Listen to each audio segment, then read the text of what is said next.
तो सबसे पहले पढ़ते हैं पहचान के बारे में। प्रेजेंट परफेक्ट टेंस, तो इस टेंस के वाक्यों के अंत में चुका है, चुकी है, लिया है, दिया है आदि शब्द आते हैं। प्रेजेंट परफेक्ट टेंस के वाक्यों के अंत में चुका है, चुकी है, लिया है, दिया है आदि शब्द आता है। और आपका इसका जो अफर्मेटिव है, अफर्मेटिव का रूल्स रहेगा, सिंगुलर सब्जेक्ट के साथ हैज़ तथा प्लूरल सब्जेक्ट के साथ हैव लगाकर वर्ब की थर्ड फॉर्म लगाते हैं। सिंगुलर सब्जेक्ट बोले तो एक वचन सब्जेक्ट के साथ हैज़ लगाते हैं, और प्लूरल सब्जेक्ट बोले तो बहुवचन सब्जेक्ट के साथ हैव लगाते हैं, और फिर वर्ब की थर्ड फॉर्म का यूज़ करते हैं। अब देखते हैं इसका फार्मूला है सब्जेक्ट प्लस हैज़ या हैव, और इसमें जो हैज़ है जो है आपका हेल्पिंग वर्ब है, तो उसके बाद वर्ब की थर्ड फॉर्म चाहिए प्लस ऑब्जेक्ट चाहिए, और एक्स्ट्रा वर्ड लगाते हैं अगर होता है तब एक्स्ट्रा वर्ड अतिरिक्त शब्द हो जाता है। अब जानते हैं कुछ एग्जांपल्स के बारे में। पहला एग्जांपल है सुधा ने अपना पाठ याद कर लिया है। आप एक चीज़ आप देख लीजिए, सबसे पहले तो सेंटेंस को पहचानना ज़रूरी है। लिया, दिया इस टाइप से होता है, लिया, दिया, चुका, चुकी इस टाइप से होता है, लेकिन इसके बाद में अगर है रहता है इसके बाद में, तो फिर प्रेजेंट परफेक्ट का है, कोई दूसरा सेंटेंस आपका नहीं हो सकता।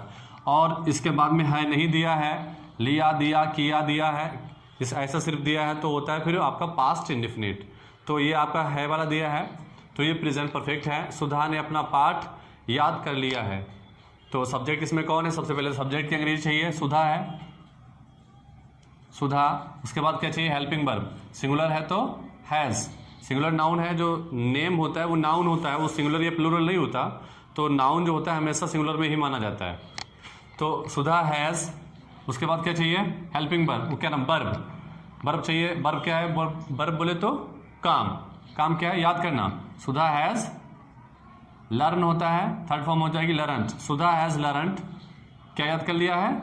ऑब्जेक्ट बता रहा है कि अपना lesson, her lesson. Sudha has learned her lesson.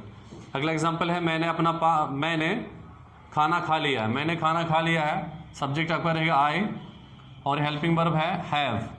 काम क्या है? खाना खा लेना। खाना खा लेना, ईटन द फूड या taken the food. I have taken the food, I have taken the food. और अगला एग्जांपल है आपका हमने कहानी सुन ली है। हमने कहानी सुन ली है, तो सब्जेक्ट है आपका वी, और आपका हेल्पिंग वर्ब लगेगा हैव, वी हैव। और सुनने के लिए क्या होता है? हियर,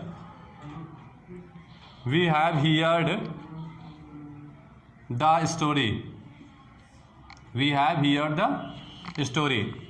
और आपका इसका अफर्मेटिव का लास्ट एग्जांपल है पिताजी अभी आए हैं। पिताजी अभी आए हैं तो इधर बना सकते हैं द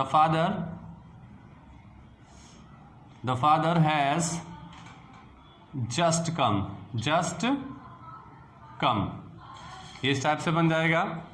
और अब जान लेते हैं कुछ निगेटिव सेंटेंस के बारे में। निगेटिव सेंटेंस में क्या होता कि आपके जो हेल्पिंग वर्ब अफर्मेटिव में दी होती है उसके बाद नोट का यूज़ करते हैं। और आपका ये टेंस है present perfect.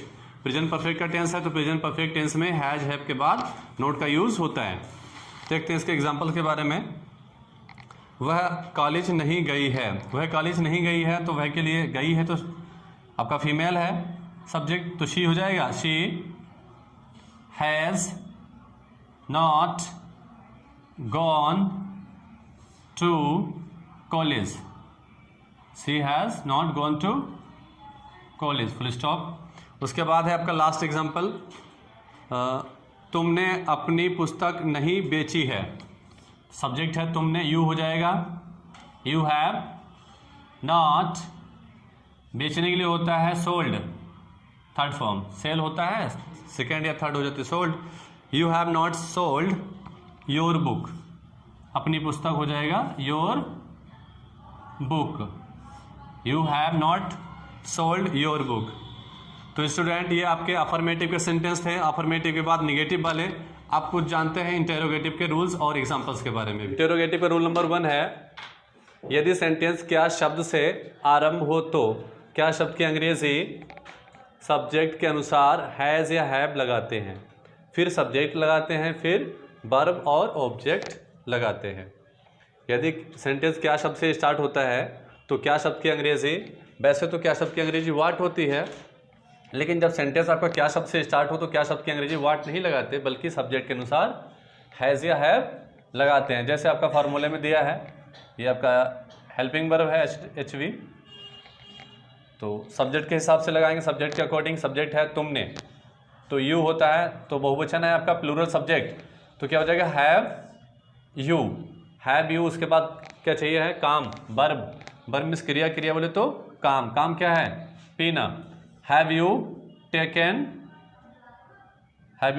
The T, have you taken the T, क्या तुमने चाय पी ली है। अगला सेंटेंस है क्या उसने अपना पाठ याद, वो पाठ क्या उसने अपना काम पूरा कर लिया है, क्या उसने अपना काम पूरा कर लिया है। तो उसने आपका सिंगुलर सब्जेक्ट है, तो क्या हो जाएगा क्या के स्थान पर हैज़ ही, उसके बाद है पूरा करना, हैज़ ही कंप्लीटेड, क्या पूरा कर लिया है, अपना काम। Has he completed his work, question mark, क्या हो जाएगा has he completed his work, question mark. Hindi में भी लगेगा क्वेश्चन मार्क और आपका इंग्लिश में भी लगेगा। रूल नंबर 2 होता है डबल इंटरोगेटिव। रूल नंबर 2 है यदि क्वेश्चन वर्ड सेंटेंस के बीच में हो तो, क्वेश्चन वर्ड होता है WH फैमिली, क्यों, कहाँ, कब, कैसे, इसे ये दिया हुआ है, ये होते हैं आपके क्वेश्चन वर्ड। यदि क्वेश्चन वर्ड सेंटेंस के बीच में हो तो उसकी अंग्रेजी सबसे पहले लगाते हैं, फिर हैज़ या हैव लगाते हैं सब्जेक्ट के अकॉर्डिंग।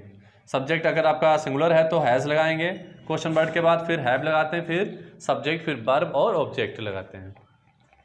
जानते हैं इसके एग्जाम्पल के बारे में।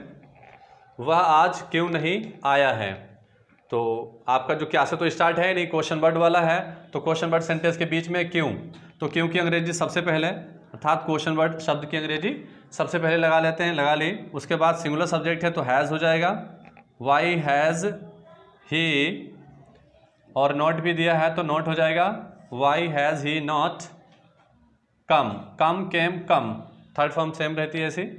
आज, why has he not come today, वह आज क्यों नहीं आया है। और आपका लास्ट सेंटेंस है इंटरोगेटिव का, तुमने ऐसा क्यों किया है, तो क्वेश्चन वर्ड है आपका क्यों, वाई, और आपका सब्जेक्ट है प्लूरल, तो हैव हो जाएगा, वाई हैव यू, करना की अंग्रेजी होती है do, did, done, why have you done ऐसा, लाइक दिस या लाइक दैट भी हो जाता है, why have you done like this. तो स्टूडेंट ये थे आपके इंटरोगेटिव सेंटेंस का रूल नंबर 1 और रूल नंबर 2।